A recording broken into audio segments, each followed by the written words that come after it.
Julai thagi tang kuntaruk lising aniga kun manga numit asi Manipur gi puwari da kawba ngamlaroi da wafam ama oina lehauragani adungai sok lising amaga chanipan tarama pandagi lising amaga chanipan kuntaruk chahi tarek khuntak pagi matam aduda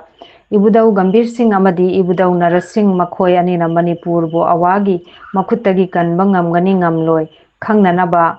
khudam changdam oina Leng Ondana sitkhiba Paat miyamna ngasi phawba Leng Ondabi Pat haina khangnari Leng Ondabi Pat haina khangnariba Assam gi Cachar lamdam khoirel kauba khungang asida leiriba Paat asi Manipur khunai gi tungi mirolda sinaramnaba hotnariba Athouba Singgi Liklam Thiba lup Manipur amadi Leng Ondabi Paat Protection and Preservation Committee Cachar Assam lup anisina khusamnaduna biga taramuki lam asi Laina Nabagidamak Wari Loishanaduna Lam on Thokpa Loishin Bangamki. Athouba Singgi Liklam Thiba lup Manipur gi Treasurer Oja Dara Thongamna Wal Meetei channel gi Paumida Paudam Khiba Singh Taminasi.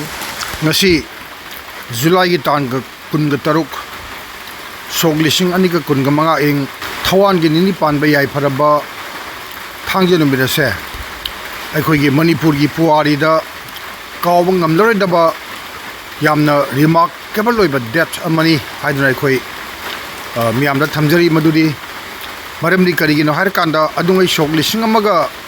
sanipan taraga mapan dagina sok lising amaga sanipan ga kun taruk phawba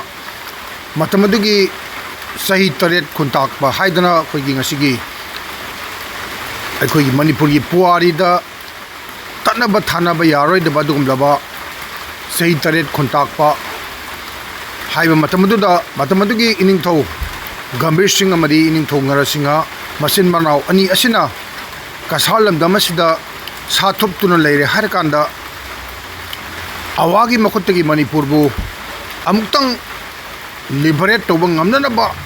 honarakpa matamda aikhogi puari siga tanaba thanaba yaroi daba dugnaba Cachar lamdamda leiriba Lengondabi Pat haidna hojuksu miyamna khangnari hariba Lengondabi Pat asida Ining thong Nara Singhana hariba Lengondabi Pat asi Leng Ondana sitpa matamda kangba ngamba targadi awagi makhutagi akhoi Manipur bu sungsoi soidana akhoi liberate tawba ngamgani karigumba aina Leng Ondabi Pat sida Leng Ondana sitpa matamda kangba ngamdragadi hariba akhoi Manipur bu awagi makhutagi akhoi kanba ngamdaroi hariba khudam sangdamga loinana sangyeng amaga loinana sitkhiba dugumlaba hawjiksu miyamna Leng Ondabi Pat haina khangnariba sigumlaba Cachar lamdamda leiriba yamna puwari gi tangkak amada asukki maruk matik maru oikraba dugumlaba Paat ase hojikse sapthup tuna Cachar gi mafamda leiriba se ngasidi Athouba Singgi Liklam Thiba lup Manipur amadi Leng Ondabi Paat Protection and the Preservation Committee Cachar Assam hariba lup ani asi khusam nazare harkanda akhoi hariba Leng Ondabi Paat sigi Manakta leiriba ibudau Nara Singhana potha biramba mafam hariba khubam asibu koliba mafam ase akhoi gi tungi mirol da sinaram nabagi damakta adugumlaba puwari gi tanaba thanaba yadraba mafam ase akhoi tungi mirol da akhoi gi lan oina sinaram nabagi damakta ngasi hariba numirasida hariba lamdam asigi patadar oiriba mioi asidagi akhoina 500 feet amadi to 88 feet ani sigi akhoi basi akhoi hariba mapu asidagi akhoina lup ani sina khusam nazar kanda akhoi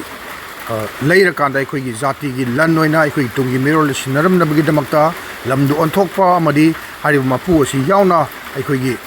iran ama oina ngasidagi hariba sigumlaba Leng Ondabi Pat ki ibudau Nara Singha gi khubam asi yauna akhoi kanba ngamjaba numit aduni maram asina akhoi ngasi Athouba Singgi Liklam Thiba lup Manipur amadi Cachar lamdamda leiriba Leng Ondabi Pat Protection and the Preservation Committee Cachar Assam hariba lup ani asina hariba ngasi numit ase